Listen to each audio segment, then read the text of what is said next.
ये आकाशवाणी है। कार्यक्रम स्पॉटलाइट में प्रस्तुत है मानव संसाधन विकास मंत्रालय द्वारा छात्रों के मानसिक संबल के लिए मनोदर्पण कार्यक्रम की शुरुआत। मानव संसाधन विकास राज्य मंत्री श्री संजय धोत्रे जी का कि वे सकारात्मक शब्दों से हम सबको अभिप्रेरित करें। नमस्कार मित्रों, कोरोना संक्रमण पूरे विश्व के लिए एक गंभीर चुनौती बनकर सामने आया है। पिछले कुछ महीनों से ऐसा लगता है कि विश्व की गति काफी धीमी हो गई है। हमारी अपनी गतिशीलता भी बुरी तरह से प्रभावित हुई है। हम सब सामाजिक प्राणी हैं, पर इस महामारी के खतरे की वजह से हमने एक दूसरों से दूरी बना ली है।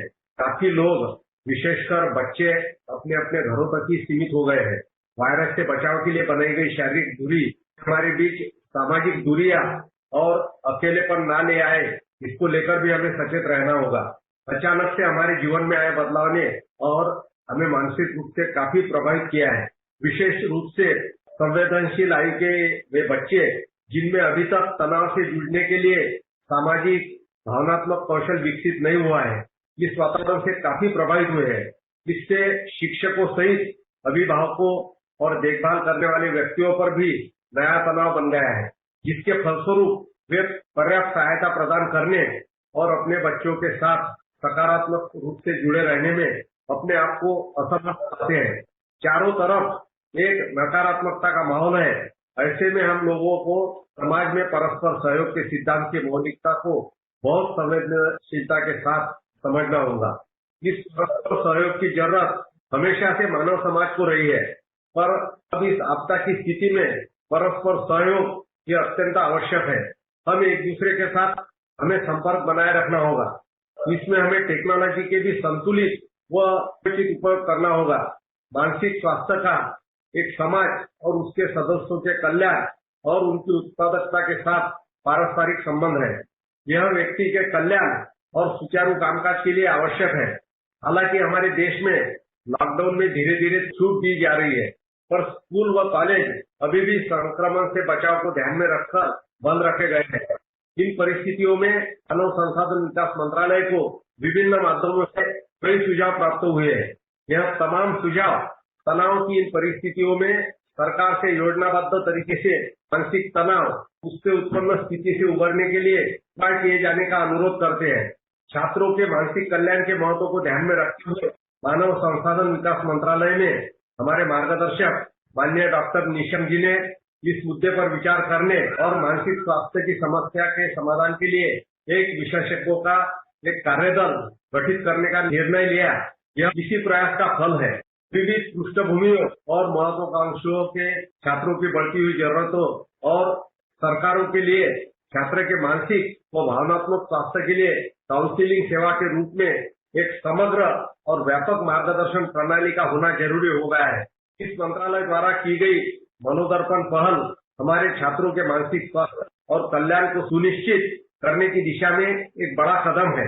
मनोदर्पण पहल कोविड-19 के दौरान ही नहीं, बल्कि उसके बाद भी सहायता प्रदान करता रहेगा। मनोदर्पण पहल के दायरे में स्कूलों और उच्च शिक्षण संस्थाओं के सभी छात्रों को शामिल किया जाएगा। जैसा कि हम सभी जानते हैं कि माननीय प्रधानमंत्री जी ने 12 मई 2020 को आत्मनिर्भर भारत अभियान का शुभारंभ किया है, जो कोविड-19 के बाद की अर्थव्यवस्था को पुनर्जीवित करने के लिए एक प्रोत्साहन पैकेज है। शिक्षा क्षेत्र में सुधारों के माध्यम से उत्पादकता और दक्षता बढ़ाने के लिए मानव पूंजी को मजबूत और सशक्त बनाने के लिए एक कदम के रूप में मनोदर्पण पहल को आत्मनिर्भर भारत अभियान में शामिल किया गया है। इससे पता चलता है कि सरकार अपने नागरिकों और विशेष रूप से अपने छात्रों का मानसिक स्वास्थ्य सुनिश्चित करने के लिए प्रतिबद्ध है। मनोदर्पण पहल के माध्यम से जुटाए गए संसाधनों की परिकल्पना छात्रों, उनके परिवारों और शिक्षकों के लिए एक स्थायी मनोसामाजिक सहायता प्रणाली की सुविधा के लिए की गई है, जो कि कोरोना काल के बाद भी काफी उपयोगी होगी। मुझे आशा है कि यह पहल अपने उद्देश्यों को पूरा करेगी और मैं इस पहल की सफलता के लिए शुभकामना देता हूँ। जय हिंद। सम्माननीय मानव संसाधन विकास मंत्री श्री रमेश पोखरियाल निशंक जी से अनुरोध करूंगी, अपने मूल्यवान शब्दों से हमें अवगत कराएं। मैं समझता हूं कि ये क्षण हमारे लिए, हमारे जीवन के लिए बहुत ही अहम और बहुत महत्वपूर्ण है। जबकि हम उस बात की पहल के लिए आज एकत्रित हुए हैं जिस बात को लेकर के व्यक्ति ऊंचाइयों को भी छूता है और जिसके अभाव में व्यक्ति श्रेष्ठता से पतन की ओर भी जाता है।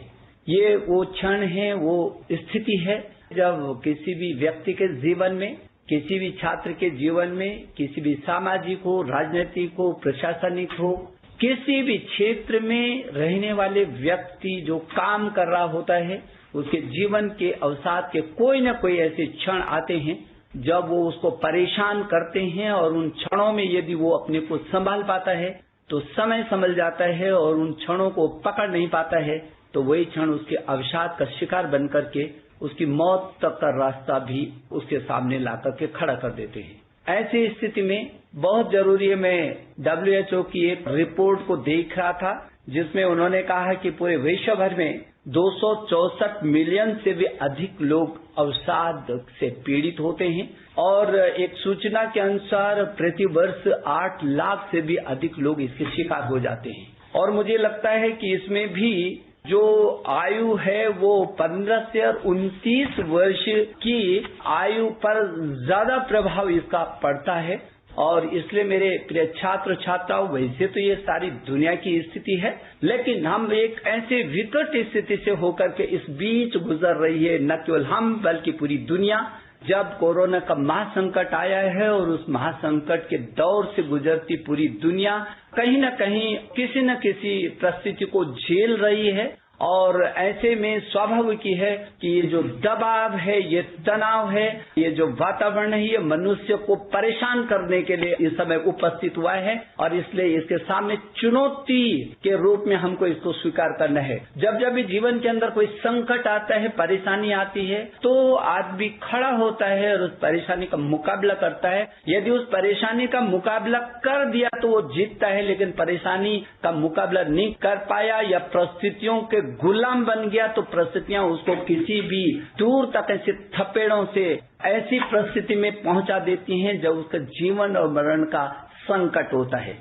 बहुत सारे बच्चे इसका शिकार हो सकते हैं और ऐसी परिस्थिति में जबकि बच्चे में बहुत ऊर्जा है, छात्र छात्रा में ये एज ऐसी होती है, ये आयु ऐसी होती है जब पूरी ताकत के साथ ऊर्जा बाहर निकलना चाहती है और फिर उस ऊर्जा को यदि किसी एक स्थान पर कैद कर दिया जाए तो कैसी परिस्थितियां पैदा होंगी आप समझ सकते हैं। और इसलिए इस समझने को बहुत सारे लोगों से हमने परामर्श किया, बहुत सारे सुझाव हमारे पास आए, छात्रों के आए, अध्यापकों के आए, विशेषज्ञों के आए, तमाम लोगों के आए और उस सुझावों के आधार पर फिर हम लोगों ने एक ये रास्ता निकाला और इस रास्ते को निकालने में हमारे देश के यशस्वी प्रधानमंत्री श्री नरेंद्र मोदी जी का विशेष आशीर्वाद हमारे साथ रहा, जिन्होंने आत्मनिर्भर भारत के एक अंग के रूप में इसको बहुत महत्वपूर्ण पहचान दी और जहां उन्होंने one nation one digital platform का हमको सूत्र दिया, मंत्र दिया, वहां 1+1 चैनल का हमको सूत्र और मंत्र दिया और उससे भी आगे बढ़ करके आज जिस पहल को मनोदर्पण के रूप में हम ला रहे हैं ये उनके आशीर्वाद से आज संभव हो सका है। ये मनोदर्पण ये आपको ताकत देने के लिए है। मेरे अभिभावक, मेरे छात्र, मेरे अध्यापक गण और आम आदमी ये इससे ताकत ले सकता है क्योंकि हमारे यहाँ ये कहावत है, मन के जीते जीते हो, मन के हारे हार। जो व्यक्ति मन से हार गया वो जिंदगी में हार जाता है, जिसका मनोबल बड़ा है वो मौत को भी पार कर देता है, विपरीत परिस्थितियों में भी अपना मार्ग निकालता है। और इसलिए ये मानव संसाधन विकास मंत्रालय की जो पहल है ये सामान्य पहल नहीं है, ये ताकत देने की वो पहल है जो विषम और विपरीत परिस्थितियों में आपको मार्ग निकाल करके देगा। इसलिए जो मनोदर्पण पहल है इसके तहत वेबसाइट हमने आपको दी है जिसमें तमाम प्रकार की सूचनाएं हैं, ऑडियो है, वीडियो है, निर्देश हैं, परामर्श हैं। देश से लगभग 500 से भी अधिक विशेषज्ञों ने, चिकित्सकों ने अपना पूरा समय हमारे बच्चों को देने का ये वायदा किया है। इसके लिए मैं डॉक्टर नागपाल और उनकी पूरी टीम को और जो 500 से भी अधिक डॉक्टर्स, मनोवैज्ञानिक चिकित्सक और मनोवैज्ञानिक वैचारिक दृष्टि और उत्प्रेरक जो वक्ता है उन्होंने जिस तरीके से हमको ये वक्त दिया है मैं उनका आभार प्रकट करना चाहता हूँ। मुझे भरोसा है कि जो ये वक्त है ये थोड़े समय के लिए है। किसी भी व्यक्ति के जीवन में जो संकट है वो कुछ ही समय के लिए आता है। संकट तब बढ़ता है जब उसका मुकाबला नहीं होता है। जब संकट का मुकाबला होता है तो घटता है, फिर घटता चला जाता है, आदमी का विश्वास बढ़ता चला जाता है, आत्मबल बढ़ता चला जाता है। जहाँ आत्मबल बढ़ता है वहाँ संकट घटता है, जहाँ आत्मबल क्षीण होता है, कमजोर और दुर्बल होता है, वहाँ संकट उस पर हावी होते हैं और उसको ग्रसने की स्थिति में पैदा हो जाते हैं। और इसलिए ये जो हमारा मनोदर्पण है वो ऐसी श्रृंखला, ऐसी ताकत बनकर के उभरेगा, न केवल मेरे छात्र छात्राओं को बल्कि अभिभावकों को भी, अध्यापकों को भी, आम जन को भी वो ताकत देगा। इस पोर्टल पर आप परामर्श कर सकते हैं, आप अपने सुझाव दे सकते हैं, आप उसे सुझाव ले सकते हैं। आपको चिंता करने की जरूरत नहीं, इस वक्त को थोड़ा सा और धकेलने की पीछे जरूरत है। ये वक्त जाएगा, वक्त आपका प्यार से फिर उत्साहपूर्वक आएगा और इस वक्त को मैनेज करने की जरूरत है। इसलिए जहां उस पोर्टल पर आपको बहुत सारी जानकारियां मिलेंगी, जहां आप संवाद कर सकते हैं हमारे चिकित्सकों से, मनोवैज्ञानिकों से, अपने उत्प्रेरकों से जो आपको प्रेरणा दे सकते हैं, विषम परिस्थितियों में आगे मार्ग निकालने का हमको रास्ता दिखा सकते हैं, हमको परामर्श दे सकते हैं। और वहीं एक हेल्पलाइन का है, एक ऐसा नंबर दिया है जहां आपको परेशान होने की जरूरत नहीं है। आपको परेशानी होती है तो आप टेलीफोन करिए और आप उसका परामर्श ले सकते हैं। एक अजीब सी परिस्थिति अचानक पूरे विश्व के मानवता के सामने आई है, लेकिन यदि ये नहीं भी आती तो भी लोग इस मनोविकार का शिकार हो रहे हैं। और इसलिए हो रहे हैं कि नियमित जीवन में नहीं है, अनुशासन नहीं है, ताकत नहीं है, शारीरिक गतिविधियां नहीं है। हमने कहा था योगा कर्मसु कौशलम, हमेशा तन और मन आदमी का बहुत महत्वपूर्ण है। और तन और मन यदि सुरक्षित रहता है तो सब कुछ सुरक्षित नहीं है। तन भी सुरक्षित चाहिए और मन भी सुरक्षित चाहिए। और इस तन और मन का जो जोड़ है वो योग है। इसलिए हमारे देश के प्रधानमंत्री, आपने देखा पूरे विश्व के जब फलक पर, मंच पर मानवता के कल्याण की बात की थी हमारे प्रधानमंत्री नरेंद्र मोदी जी ने, तो पूरी दुनिया के 177 देशों ने एक साथ समर्थन किया था और कहा था ईश्वर की सबसे सुंदरतम कृति इस मनुष्य की रक्षा बहुत जरूरी है और उसके लिए योग से अभीष्ट कुछ नहीं है। और आज पूरे विश्व में योग दिवस मनाया जा रहा है। मैं छात्र छात्राओं आपसे कहना चाहता हूँ, क्या दिक्कत है? समय को हमने ठीक से मुकाबला करना है। आपके लिए ऑनलाइन भी हम कोशिश कर रहे हैं पाठ्यक्रम लाने का। जब आपके सामने ये परेशानी आई कि नीट की परीक्षा कैसे देंगे, आप जेईई की परीक्षा कैसे देंगे, तो भी हमने रास्ता निकाला। हम नेशनल अभ्यास ऐप लेकर के आपके घर पर ही आपको ऐसी सुविधाएं दे दी, आपके मोबाइल में सारी सुविधाएं दे दी। हाँ, उन बच्चों को भी मैं कहना चाहता हूँ, उन अभिभावकों को भी कहना चाहता हूँ जिनके पास न स्मार्टफोन है और न इंटरनेट की सुविधा है, उनको निराश होने की जरूरत नहीं है।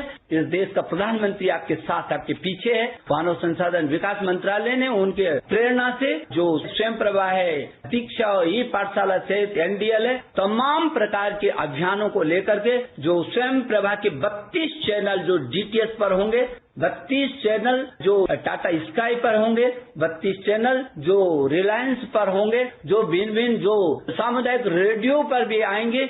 हम अंतिम छोर का जो बच्चा बैठा हुआ है उसको भी निराश नहीं होने देंगे, लेकिन थोड़ा सा हमको वक्त दीजिए। ये एकाएक संकट आया है, हम चौतरफा गिरे हैं लेकिन हम मार्ग निकाल रहे हैं। हम बहुत सारे बच्चों तक पहुंच चुके हैं। ऑनलाइन शिक्षा शायद दुनिया का ये सबसे बड़ा तंत्र होगा जो इतने कम समय में हम ऑनलाइन एजुकेशन को ला पाए हैं। लेकिन रात दिन हमारी टीम पूरी ताकत के साथ जुटी हुई है। हमको भरोसा है कि अंतिम छोर पर बैठे रहने वाले बच्चों को भी हम पूरी की पूरी सुविधा देंगे। उसको हताश और निराश होने की जरूरत नहीं है। और इसीलिए आज इस मनोदर्पण को लेकर के आई है। ये मन का दर्पण है, मन को पहचानने का दर्पण है, अपने को जानने का दर्पण है, अपने को पहचानने का दर्पण है, अपनी शक्तियों को समझने का दर्पण है, अपने भविष्य को जानने का दर्पण है। ये ऐसा दर्पण है जो आपको ताकत के रूप में आपको हर परिस्थिति का मुकाबला करने के लिए योद्धा के रूप में खड़ा कर सकता है, ऐसा मेरा भरोसा है। और इसलिए आज का दिन भी भारत के इतिहास में पूरी मानवता के लिए